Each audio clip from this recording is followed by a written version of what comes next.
We have fried sea bass on our menu today. I am filleting the fish myself, but you can ask your local fishmonger to do that for you when you're buying it.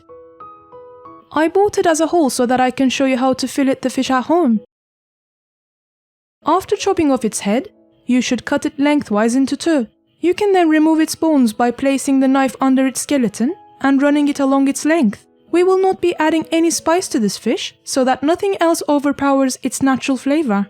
Let's only sprinkle a generous amount of salt over it and spread it all across with our hand. After repeating the last step for the other side of the fish, we're ready to cook it. Let's pour 3 to 4 tablespoons of cooking oil, such as sunflower oil, to a pan. You should turn the heat on, place the lid on the pan, and wait for the oil to heat up. The oil needs to be hot for frying the fish properly. Just bear in mind that if the fish is wet, you should dry it with some kitchen towel so that the hot oil doesn't sprinkle. For extra caution, or for the sake of easy cleaning afterward, you can fry it with the lid on. When one side has fried enough, you should turn it over. We prefer our fish well fried, but you can take it off the heat earlier.